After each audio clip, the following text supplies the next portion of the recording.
Et je me demandais, est-ce qu'il y a des régions dans le monde qui sont plus économiquement durables en termes de production de vin? Parce que vous parliez d'eau et le problème de la répartition des richesses en eau sur différentes cultures. C'est rigolo parce qu'on pense souvent à ça en parlant de l'Australie, etc. Mais en Espagne du Sud, en ce moment, avec les fruits et légumes, c'est à peu près pareil.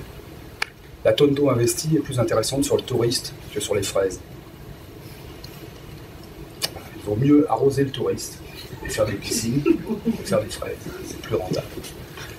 Si demain, les glaciers intertropicaux, avec du réchauffement climatique, etc., ou avec l'augmentation des besoins en eau de la population pour d'autres usages, font qu'on est obligé, par exemple, de changer le système d'irrigation traditionnel, d'économiser, de passer à du goutte à goutte, etc.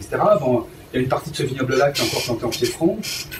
Voilà, on risque de voir se développer des trucs qui sont à l'état latent, typiques le phylloxéra, etc. Donc il y a autour de la gestion de l'eau des questions de cette nature. Non, ils ont aussi d'autres avantages. Hein. Si les consommateurs deviennent complètement accros aux produits sans traitement, sans résidus, sans ceci, sans cela, les Chiliens, c'est le paradis sur Terre. Hein. J'ai lu récemment dans une revue professionnelle qu'on allait manquer de vin, notamment de vin en vrac. C'est dans la revue Réussir Vie que j'ai lu ça. Il y avait un petit développement autour du retour en force du vin en vrac, alors que, comme vous l'avez montré, de tout temps, on a dit qu'il faut aller vers de la valeur, vers du PRD, etc. Donc, est-ce que vous avez des infos dans ce sens-là? Puis dans votre diaporama, là, il y avait à un moment donné une contractualisation versus marché spot. Ouais.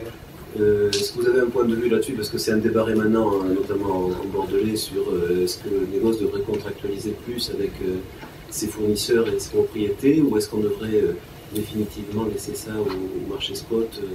Tesco, par exemple, c'est absolument clair que Tesco, qui a pris le boulot il y a 2 ans, qui a eu des mauvais résultats il y a 2 ans, est en train de pousser tous ses fournisseurs à exporter en vrac pour réaliser la partie de valeur ajoutée de l'embouteillage sur place. À tel point d'ailleurs que les Africains du Sud qui ont quand même, on risque d'entendre parler par exemple Picourt, mais les Africains du Sud qui ont quand même 25% de chômage structurel, quand même, se sont rapprochés des gouvernements britanniques en disant si vous faites ça, vous tuez de l'emploi, on ne répartit pas de valeur ajoutée, enfin, c'est dramatique. Et moi j'ai entendu des négociants. Moi je suis un macroéconomiste et je suis trop souvent dans mon bureau parce que ça peut me perdre dans ce que je dis. Des gens dire que les négociations récentes avec les Britanniques étaient devenues, en termes de prix, aussi catastrophiques que celles qu'ils avaient connues avec les Allemands et les Hollandais il y a 5 ans. Quoi. Ça sert pas. Je pense que le besoin de vrac, la raréfaction relative du vrac, à mon avis, elle a à voir avec ça sur l'export, mais je m'arrête là, je ne sais pas plus. Pour ce qui est de la contractualisation, je pense que ça a beaucoup marché dans le pays du mouvement viticole à partir du moment où ils avaient des logiques de marque et qu'ils avaient absolument besoin de contrôler leur qualité. Tant que le marché a tiré, ils sont restés sur le système. À partir du moment où le marché s'encombre, c'est là que ça devient difficile. C'est-à-dire le problème, c'est, je pense que la contractualisation, ça tient quand il y a objectivement un intérêt commun à construire quelque chose ensemble, sur le moyen terme ou sur le long terme, enfin sur 3 à 5 ans. Quoi. Et c'était l'objectif de ces filières-là. Ensuite, la question de la gestion en univers un peu incertain ou sous contrainte d'une contractualisation pérenne, c'est rigolo, c'est toujours plus facile de trouver des gens qui sont placés sous contrat avec des qualités spéciales, des trucs comme ça, etc. C'est vrai que quand il y a un véritable besoin de s'assurer en termes d'approvisionnement, etc., là, ça tient. Mais dès qu'on est sur le tout venant, c'est-à-dire sur la masse des produits, la conjoncture fait que, c'est pas si facile. Quoi. Mais sur le plan de la traçabilité, moi je pense que globalement, même indépendamment de la contractualisation, les exigences de traçabilité, pour des raisons sanitaires, pour des raisons de sécurité sanitaire, etc., elles progressent. Alors le secteur du vin n'est pas typique là-dessus, hein, puisque nous on a fait de la... Enfin, le secteur viticole a fait de la traçabilité très très tôt dans l'histoire, parce que justement à cause du poids de l'indication géographique, le lieu de provenance ou le savoir-faire, hein, sachant que c'est la poule et l'œuf en matière d'indication géographique, ça a toujours été un facteur de différenciation de la valeur. Donc la traçabilité, c'est une traçabilité économique. La traçabilité qui s'est généralisée dans le secteur agroalimentaire, c'est plutôt une traçabilité sanitaire. Et je pense que ça soit pour une raison ou pour l'autre, on ne reviendra pas sur la traçabilité sanitaire. Peut-être même, et je pense, indépendamment de la contractualisation en tant que telle. C'est-à-dire qu'il va y avoir des exigences de traçabilité documentaire, d'identification des lots, etc., qui vont être indépendantes même du fait qu'on est contractualisé ou pas. Alors c'est sûr que si on s'est mis d'accord sur des trucs qui vont jusqu'à intégrer des éléments qualitatifs, etc., et qu'on rentre dans des logiques de sécurisation de la pro pour celui qui met en marché le truc, ça peut être des éléments de pousser, semble-t-il. Est-ce qu'on pourrait parler de modèle champenois? Est-ce que vous voyez des moyens, des raisons de s'en inspirer? Les champenois, ils ont une énorme chance, c'est qu'il y a deux transformations dans ce produit.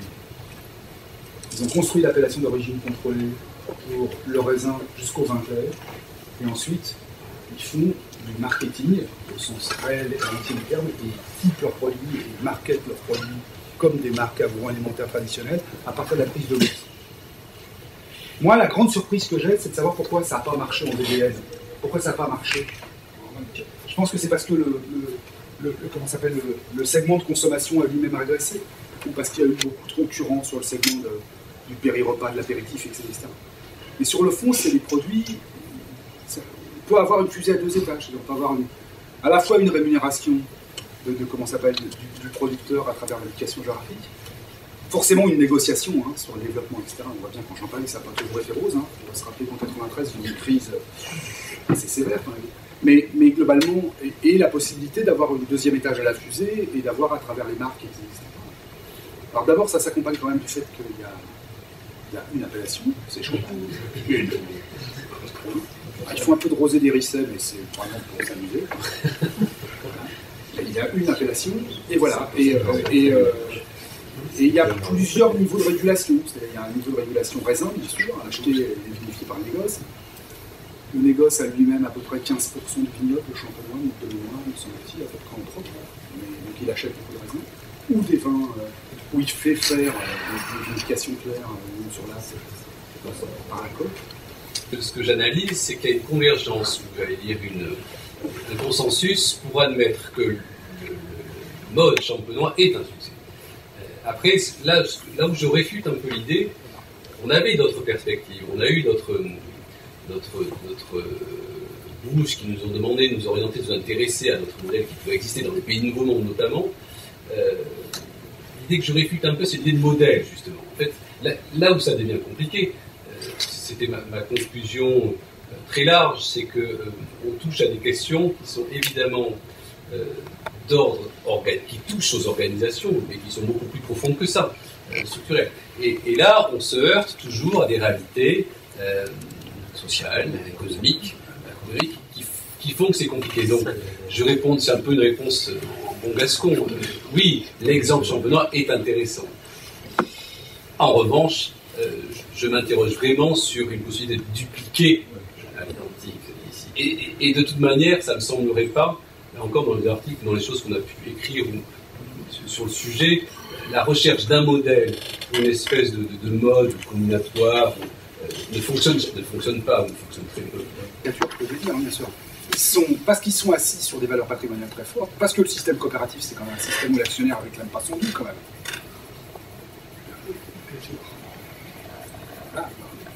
Je caricature, mais je veux dire, si on le raisonne comme ça, par contre, c'est des systèmes très résistants à la crise. C'est des systèmes très résistants à la crise. Donc, pour lesquels on disait, ils s'intéressent à faire des indications graphiques pour valoriser pour valoriser leur bilan, pour valoriser leurs actifs. Donc, c'est pas, ils sont obligés de mettre en place des stratégies et qui, finalement, pour des raisons différentes, mais peuvent se rapprocher de ce qu'on appelle par des voies différentes, pour des logiques différentes. Donc, c'est des logiques qui sont, contrairement à ce qu'on peut penser, c'est des gens très très réactifs à la croissance, mais qui sont plutôt fragiles à la crise. À cause de ça. Les filières traditionnelles, là aussi c'est une caricature, je peux le dire, bien sûr. Parce qu'ils sont assis sur des valeurs patrimoniales très fortes, parce que le système coopératif, c'est quand même un système où l'actionnaire réclame pas son dû, quand même.